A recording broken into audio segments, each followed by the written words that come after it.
Hello, my loves.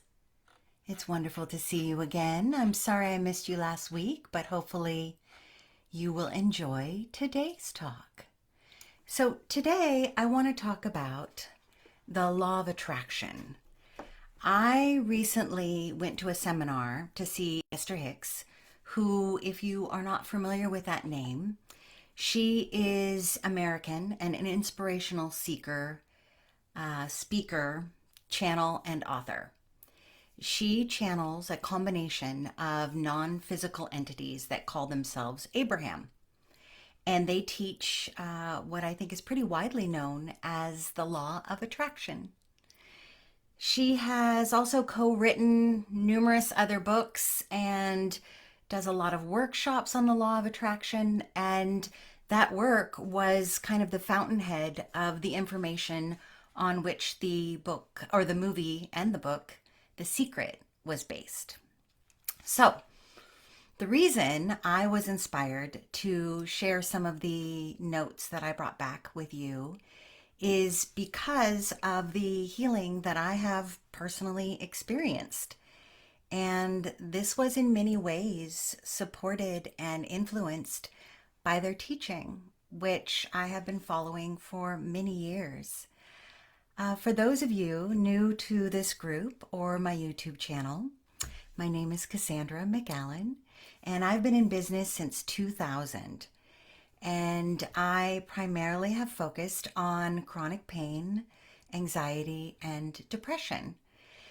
And in 2015, after suffering with debilitating pain for over a year, while I was finishing my psychology of health degree, I was diagnosed with a rheumatoid condition that was an autoimmune called ankylosing spondylitis.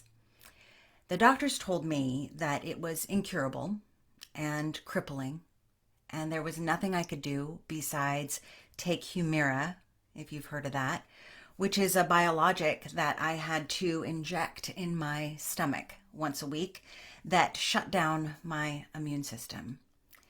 And basically pray and try to live as well as possible until I became too crippled to enjoy my life anymore. In fact, one of the doctors actually told me that my hands would become so crippled within the next 5 to 10 years that I wouldn't be able to move them or hold them or use them. So I tried it for about 6 months and I felt worse, and I eventually ended up being bedridden, actually in this house for half a year. And during that time, I did an extensive deep work, meditation, Reiki healing, and other lifestyle changes. And along with it, I found and developed a healing method based on my 20-something years of experience that I call thought pain therapy, basically teaching you how your thoughts are connected to your pain. And I utilized some of the tools taught by Abraham. I found them a really powerful addition. And just in case you're wondering, as of 2019, I have been fired by my rheumatologist as I no longer have any signs or symptoms of the autoimmune disease they told me I would have for the rest of my life. So this made me excited to share some of the notes I took with you. I will be sharing a link in the comments to her website if you have interest in learning more. I recommend starting with the book Ask and It Is Given for some foundational teachings, or if you're already familiar with the work, going directly to the law of attraction. So to begin, just a little overview. This work is based on the universal law of attraction, or like attracts like. What you are attracts what is like to you to you. And there are 12 statements that make up kind of a synopsis of their teaching, which I'm going to read to you. And just so you know, you don't have to agree with any of these or believe any of these statements. I simply share them with you to give you an overview of kind of the background of their teaching. So the first is that you are a physical extension of that which is non-physical. You are here in this body because you chose to be here. The basis of your life is freedom. The purpose of your life is joy. You are a creator, and you create with your every thought. Anything that you imagine can be yours to be or do or have. As you are choosing your thoughts, your emotions are guiding you. The universe adores you, for it knows your broadest intentions. Relax into your natural well-being. All is well. Really, it is. You are a creator of thought ways on your unique path of joy. Actions to be taken and possessions to be exchanged are just byproducts of the focus on joy. You may appropriately depart your body without illness or pain. I love that. And you cannot die, for you are everlasting life. So, I took notes during the class, and I'm going to share them with you and kind of expound upon their meanings as I took them. So feel free to let me know when I'm done if you have any questions or you want some further explanation. So firstly, you have an inner being. While you are the physical being that you acknowledge in your physical setting, you are much more than that, which you can see with your eyes. You are actually an extension of non-physical source energy. And that broader, older, wiser, non-physical you is now also focused in the physical being that you know is you. And they refer to the non-physical part of you, what we might call our spirit or our inner light or our Holy Ghost or any other number of terms they call your inner being. Their teachings state that our emotions are the most powerful guide of whether or not we are on the path of our desire. In fact, they show the gap between desire and belief. And this means if you're having a negative emotion, that you are focusing on the opposite of what you desire. While instead, if you're feeling good, then that means you are more allowing of your thoughts for your desire. Negative emotion is the biological inner result between where you are and where your inner being is, and it shows the separation. Again, that gap. Your inner being holds steady enthusiasm for your life. It never sees you as not enough or failing in any way. Thus, when you feel a negative emotion, that means there's a tug of war going on within you. Thoughts of concern disrupt the communication between cells, and this can cause the beginnings of pain or breakdown of your body or dis-ease. And when we become fixating on fixing, it can sacrifice our alignment with our inner being. It is us giving our attention to subjects or individuals or experiences of which we have no control. And this creates emotional suffering. And this gap between our desires of health and abundance and our belief of pain and lack, that causes a breakdown. And it isn't until we begin to experience pain or suffering that we honestly notice that things within us, rather than our environment, must change. And that was one of the first steps that I took. So what can we do? Well, we need to let go of trying to solve anything. just do your best to soothe yourself in whatever experience or pain or anxiety or depression that you find yourself in. And believe it or not, it is possible to be in pain and still have a positive emotion. You want to work on soothing yourself in whatever way you can into alignment with your inner being. And one of the things that they said that I loved is soothing is solving. And I love that because I'm always trying to solve everything. We have a fear of wanting because we're afraid to disappoint ourselves by not getting it. There is no lack in the infinite universe of anything we desire. Shortage consciousness, which is rampant on our planet, is not what our inner being recognizes because we are creators. And our inner being has the energy that creates worlds, focused through us to create what we desire. Deprivation is self-inflicted and not encouraged by Source or Creator. Now, there are some faiths that will tell us that salvation is only through suffering. However, they do not speak to an infinite universe that is here for us to know joy, knowledge, appreciation, love, freedom, and empowerment. Our inner being wants us to have fun, and let that be our desire and our reason for things shifting in our lives without having to push or struggle so hard. And there is no law of exclusion.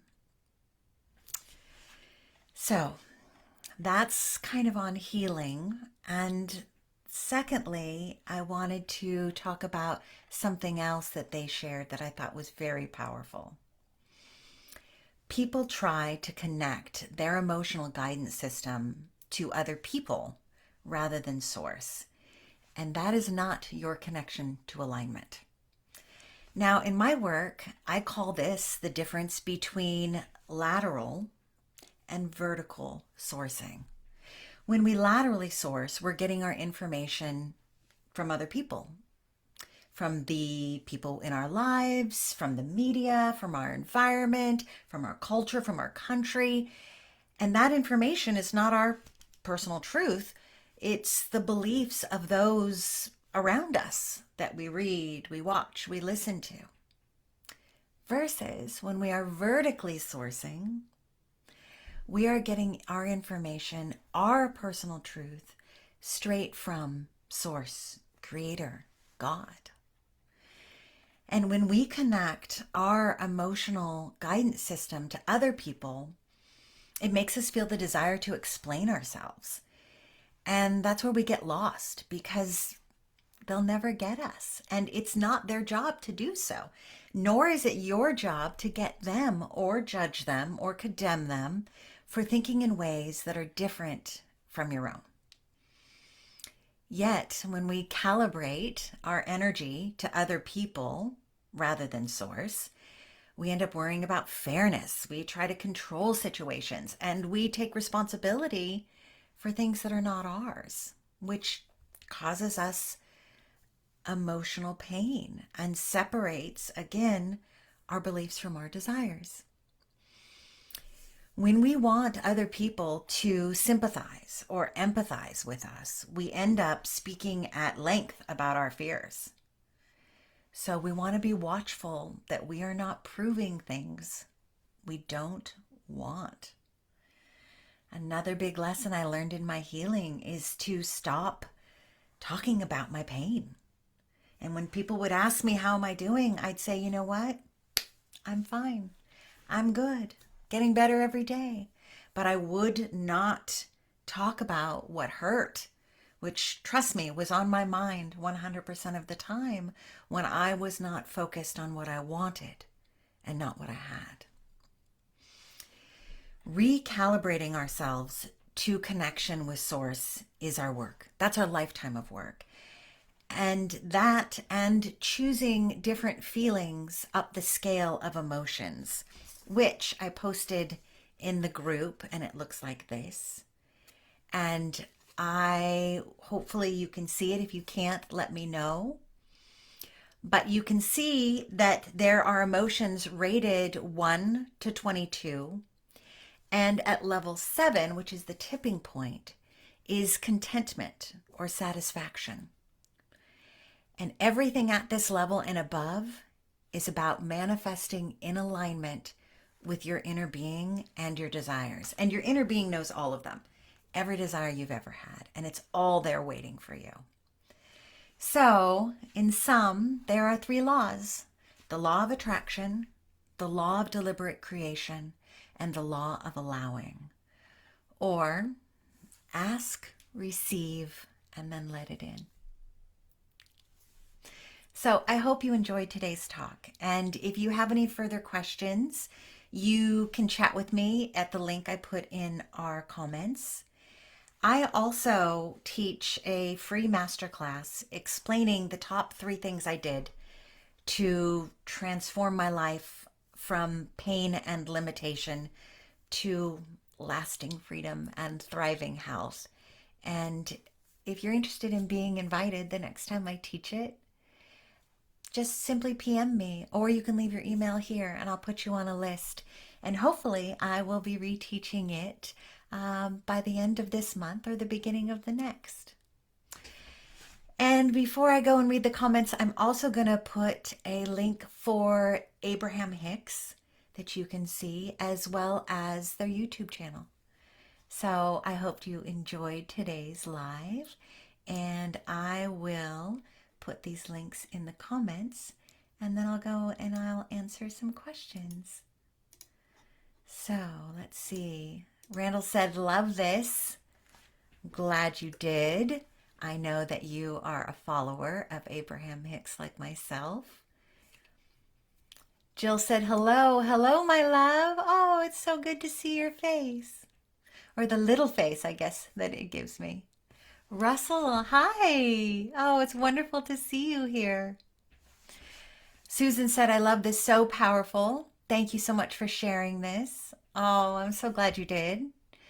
Emily said, since the pandemic, I've noticed people, myself included, have not been prioritizing fun, seeming to think it's not serious enough for the time or not appropriate. And I wish we would return to joy, or find it for the first time in a while.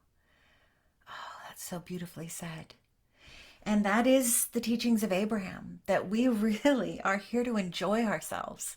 That's why we chose to incarnate, not to suffer, not to struggle, and not to live life in misery and lack. But because we tend to think about what we have or what we see, and we haven't been taught to master our thoughts and to focus on what we want and not what we have or what we're afraid of, we continue to manifest the same situations that we don't want. I don't know if you've ever heard of the phrase, if you want to know what you think, look at your life. So it is a really good start to focus on increasing that emotional state to something from this list. And just move up the list. You know, if you're at 20 jealousy, well, you know what? If you move up to 19 hatred, that's better. So you don't have to think you can go from severe depression to joy. Nobody does that. Not without going step by step. And so when I'm noticing a gap in myself between, well, when I'm noticing actually first the emotion that doesn't feel right, or I feel uncomfortable or kind of sad or kind of grumpy, I think about, what was I just thinking? What was I just focusing on? And inevitably, I notice that it is a belief I have that is in contrast to the desire I want. And so I know that there's a gap there. So I deliberately start focusing instead on what that desire is, and stop ruminating or proving what I don't want, what I'm fearful of or currently believing. So hopefully that helped. Susan said, joy is a wonderful focus. Yes. And I will now, if you're interested in learning more about Abraham-Hicks, which I highly recommend you do, I'm going to post some links. One is to their website that will tell you a little bit more about them, and also where they're teaching. Again, if you want to come like me and go watch her channel live, which is a pretty incredible experience. And you know, one of the things they say, is talk doesn't teach, right? So, as always, when I'm talking with you, if something I say doesn't resonate with you, well, then it may not be for you. Or maybe they'll just a piece for you. But it's always good to take the thoughts and beliefs of anyone, not you, and bring them into your own system. Try them out in your own life and see if they make you feel better, if they make you feel healthier, if they make you feel happier. That's what teaches, what we feel. Okay, and then I'm going to post a link to their YouTube channel. Now, there's a lot of YouTube channels out there that are not from Abraham-Hicks, but are their work. There's one where they use little animated characters, which I kind of like, but it's not from them. But just so you know, that's their YouTube link. So that's the authorized information. I noticed when I went on there that there wasn't anything really recently. So for instance, the class I just went to the weekend before last, their talk wasn't on there yet.